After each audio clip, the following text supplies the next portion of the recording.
To all my student. आज हम बात करेंगे इकोसिस्टम के बारे में। मैंने एक वीडियो में इन्वायरमेंट और इकोसिस्टम के बारे में डिफ्रेंशिएट कर दिया था, तो आज हम इकोसिस्टम के बारे में बात करेंगे। इकोसिस्टम होता क्या है? इकोसिस्टम हम एक कह सकते हैं एक कम्युनिटी डेवलप हो और वहाँ पे जो एबायोटिक कंपोनेंट्स हैं और बायोटिक कंपोनेंट्स हैं उनके बीच में जो इंटर रिलेशनशिप होता है उन्हीं से मिलकर बने हुए सिस्टम को हम इकोसिस्टम कहते हैं।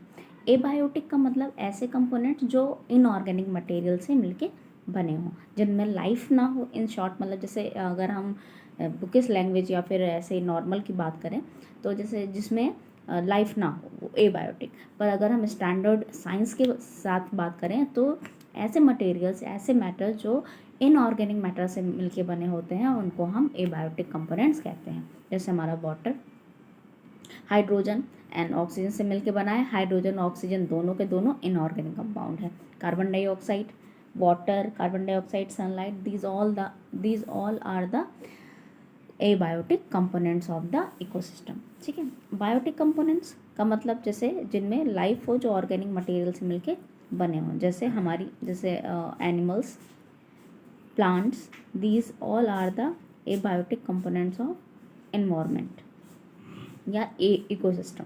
ठीक है। अब यही जो एबायोटिक कंपोनेंट्स और बायोटिक कंपोनेंट्स एक साथ मिलते हैं, एक साथ रहते हैं, एक दूसरे का मतलब साथ देते हैं रहने में, तो उसको हम बोलते हैं इकोसिस्टम। ऐसा एक सिस्टम डेवलप करते हैं, उनको बोलते हैं हम इकोसिस्टम। ठीक है। जैसे वाटर का यूज़ हम करते हैं और हम फिर वाटर को जैसे वाटर का यूज़ हमने किया और वाटर को कंज्यूम करने का काम भी हमने ही किया। ठीक है। तो इस तरीके से हम क्या कर रहे हैं, अपने साथ उसके वाटर का रिलेशनशिप मेंटेन कर रहे हैं और इसी एक सिस्टम को हम बोलते हैं इको सिस्टम। अब ये जो इकोसिस्टम होता है इसमें अलग अलग तरीके के टाइप होते हैं, काइंड होते हैं। जैसे एक नेचुरल होता है, एक आर्टिफिशियल होता है। नेचुरल का मतलब जो नेचर मेड हो, मतलब जो ऑलरेडी अर्थ पे प्रेजेंट हो, जिनको हमें उसको बनाने में कोई मेहनत ना करनी पड़ी। ठीक है। तो एग्जाम्पल में एक नेचुरल में ही लेते हैं एक्वेटिक और टेरेस्ट्रियल। तो एक्वेटिक का मतलब जहाँ पे वाटर हो, एक्वेटिक से क्लियर ही है। एक्वेटिक मतलब वाटर, टेरेस्ट्रियल मतलब लैंड सिस्टम। ठीक है। अब एक्वेटिक में भी दो टाइप के होते हैं, एक होता है फ्रेश वाटर और एक होता है मेराइन वाटर। फ्रेश वाटर की मतलब जहाँ पे सॉल्ट का जो कंटेंट है वो बहुत ही कम हो, मतलब जो सॉल्ट का कंटेंट होगा वो कैसा होगा, बहुत ही कम होगा, ना के बराबर होगा, दैट इज़ फ्रेश वाटर।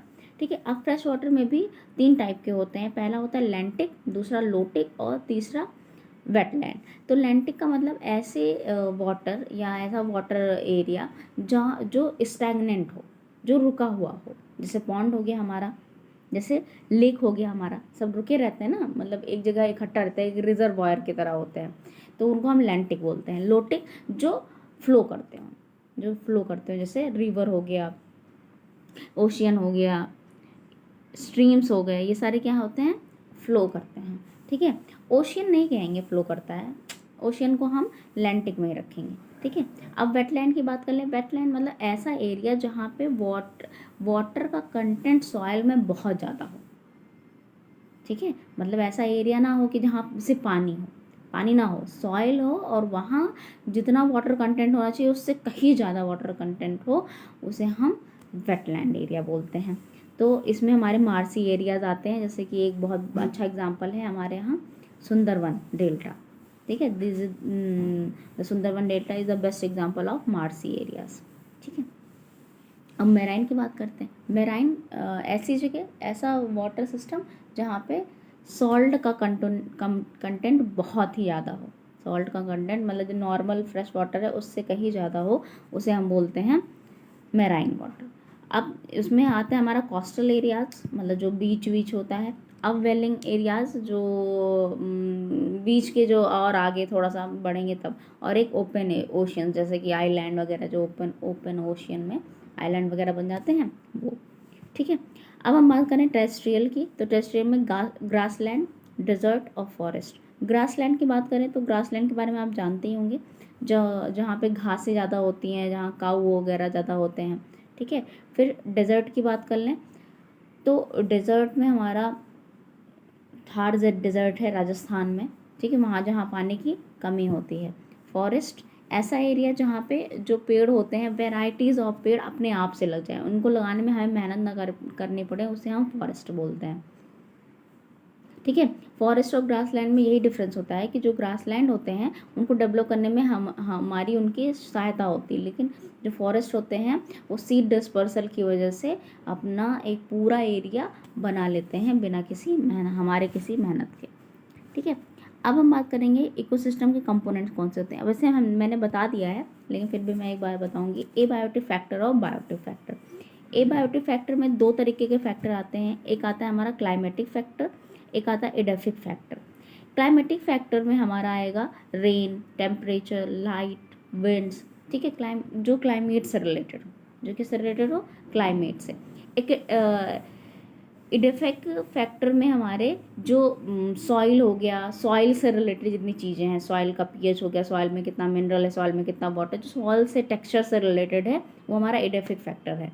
ठीक है, बायोटिक फैक्टर में मैंने बताया ही था जो हमारे बायोटिक कंपोनेंट्स जो लिविंग बींग्स होते हैं। तो लिविंग बींग्स में पहला कौन होगा, पहला प्रोड्यूसर होगा, दूसरा कंज्यूमर, तीसरा डिकम्पोजर। तो प्रोड्यूसर में जो ग्रीन प्लांट्स और ग्रीन एल्गीज आते हैं, दीज आर द ऑटोट्रॉफ्स। ठीक है, और जो हमारे कंज्यूमर्स होते हैं वो हमारे प्राइमरी, सेकेंडरी और टर्सरी और क्वाटनरी कंज्यूमर्स होते हैं। जैसे कि प्रोड्यूसर हो गया हमारा ग्रीन प्लांट, ठीक, तो हमारा कंज्यूमर हो गया, वो हो गया मान लो हिरन, डियर। ठीक है, तो वो प्राइमरी कंज्यूमर हो गया। ठीक है, फिर उसके बाद में लायन आया, वो सेकेंडरी कंज्यूमर हो गया। ठीक है, फिर लायन को भी अगर किसी ने खाया तो वो टर्सरी कंज्यूमर हो गया। ठीक है, इस तरीके से हमारा एक पूरा ट्रॉफिक लेवल मेंटेन होता है, एक पूरी फूड चेन बनती है, और उसी फूड चेन को ड्रॉ करने के लिए एक ट्रॉफिक लेवल बनाया जाता है, उसको हम अभी आगे पढ़ाएंगे। लेकिन पहले ये बात करते हैं प्राइमरी, सेकेंडरी और टर्सरी क्वाटनरी कंज्यूमर्स क्या होते हैं। प्रोड्यूसर को खाने वाला जो हर्बीवोर्स होते हैं वो हमारे प्राइमरी कंज्यूमर्स होते हैं। जो कार्निवोर्स होते हैं वो हमारे सेकेंडरी कंज्यूमर्स होते हैं। अब जो कार्निवोर्स को भी खाता है वो हमारे टर्सरी कंज्यूमर्स। इस तरीके से हमारा ये कंज्यूमर्स आगे बढ़ते हैं। फिर जब सब मर जाते हैं, जब ये कंज्यूमर प्रोड्यूसर सब मर जाते हैं तो इनको डिकम्पोज करके वापस से उनके न्यूट्रिएंट को सॉइल में मिलाने का काम डिकम्पोजर्स करते हैं। डिकम्पोजर्स क्या करते हैं, वो ब्रेक डाउन करते हैं जो डेड बॉडीज़ होती हैं, जो डेड प्लांट बॉडीज़ हो गई या डेड एनिमल बॉडीज़ हो गई, उनको डिकम्पोज करके, उनको ब्रेक डाउन करके उनके बॉडी में प्रेजेंट सारे मिनरल्स, न्यूट्रिएंट को वापस से सॉइल में, वापस से इन्वायरमेंट में भेज देते हैं। तो उनको बोलते हैं हम डिकम्पोजर्स। इसकी वजह से क्या होता है कि हमारे इन्वायरमेंट की जो बायो जियो केमिकल साइकिल है वो मेनटेन रहती है। मान लो नाइट्रोजन उन्होंने लिया, प्लांट ने लिया, अब वो डिकम्पोज होकर नाइट्रोजन वापस से रिलीज कर देगा, तो नाइट्रोजन की मात्रा जितनी थी एनवायरनमेंट में उतनी हो गई। इस तरीके से बहुत सारे न्यूट्रिएंट की साइकिल ये मेंटेन करने का काम करते हैं। कौन, डिकम्पोजर्स। अगर डिकम्पोजर्स ना हो तो हमारे जो न्यूट्रिएंट्स हैं वो वापस से हमारे इन्वायरमेंट में नहीं आएंगे और हमारा बैलेंस बिगड़ सकता है, मिनरल्स का बैलेंस बिगड़ सकता है। और अगर कहीं भी बैलेंस बिगड़ता है तो सीधी सी बात है, नुकसान तो हमारा ही है।